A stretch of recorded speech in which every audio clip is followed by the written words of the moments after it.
នេះជាប្រធានាធិបតីទាំង6រូបដែលមានទ្រព្យសម្បត្តិច្រើនជាងគេនៅលើលោកទី6 Teodoro Obiangimo Mobazogo បានគ្រប់គ្រងប្រទេសអេក្វាទ័រហ្គីនីដែលមានធនធានប្រេងយ៉ាងសម្បូរបែបចាប់តាំងពីឆ្នាំ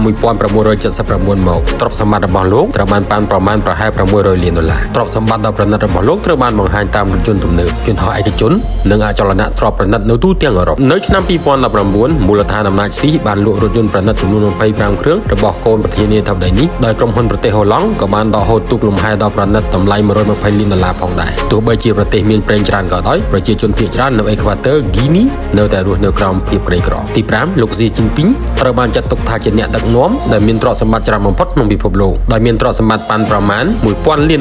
ជាផ្លូវការវិវត្តប្រចាំឆ្នាំរបស់លោកគឺត្រឹមតែ$22,000តែប៉ុណ្ណោះប៉ុន្តែទ្រព្យសម្បត្តិភាគច្រើនរបស់លោកបានមកពីការវិនិយោគរបស់គ្រួសារនៅក្នុងវិស័យអចលនទ្រព្យបច្ចេកវិទ្យានិងធនធានធម្មជាតិទោះបីលោកប្រធានាធិបតីស៊ីជីនពីងបង្ហាញខ្លួនថាមានជីវភាពសាមញ្ញក្នុងសាធារណៈក៏ដោយតែតាមពិតទៅលោកនិងគ្រួសាររបស់លោកមានជីវភាពប្រណិតខ្លាំងណាស់ទ្រព្យសម្បត្តិរបស់គាត់រួមមានពីមាន19បន្ទប់នៅកោះយីងតាយនិងកូនស្រីរបស់លោកមានឈ្មោះថាស៊ីមិនជឺមានកេរ្តិ៍ឈ្មោះក្នុងការប្រើប្រាស់សម្លៀកបំពាក់យីហោល្បីៗនិងប្រើរថយន្តប្រណិតដូចជារយលេខ4 Aziz Ali Sadari ជាតំណាងការពារទូតនិងជាប្រធានាធិបតីបច្ចុប្បន្នរបស់ប៉ាគីស្ថានទ្រព្យសម្បត្តិរបស់លោកត្រូវបានប៉ាន់ប្រមាណថាមាន$5.2 លានទ្រព្យសម្បត្តិរបស់លោកបានមកពីការកាន់កាប់រោងចក្រអំពៅអចលនទ្រព្យកសិកម្មនិងទ្រព្យសម្បត្តិដែលបានទទួលមកពីអតីតភរិយារបស់លោក Benazir Bhutto ទ្រព្យសម្បត្តិរបស់គាត់រួមមានអចលនទ្រព្យថ្លៃៗនៅតំបន់ Clifton ក្នុងក្រុងការ៉ាជីនិងវីឡាដ៏សើមស្កៃនៅទីក្រុងឡាហូលោកក៏បានវិនិយោគលើសេះនិងគោផងដែរទោះបីជាមានការចាត់ប្រកាន់អំពីអំពើពុករលួយក៏ដោយទី3ប្រធានាធិបតី Donald Trump ជាប្រធានាធិបតីសហរដ្ឋអាមេរិកដែលមានឥទ្ធិពលខ្លាំងនិងមានទ្រព្យសម្បត្តិដ៏ច្រើនបំផុតនាសម័យទំនើបទ្រព្យសម្បត្តិរបស់លោកត្រូវបានប៉ាន់ប្រមាណថាមានប្រហែលជា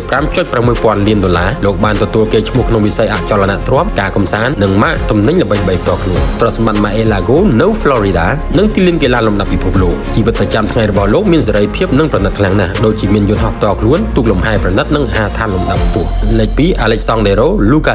Alexandru Lukashenko បានដឹកនាំប្រទេស Belarus អស់រយៈពេលជាង30ឆ្នាំទ្រព្យសម្បត្តិរបស់លោកត្រូវបានរាយការណ៍ថាមានប្រហែលជា$10,000 លានតាំងពីឡើងកាន់អំណាចក្នុងឆ្នាំ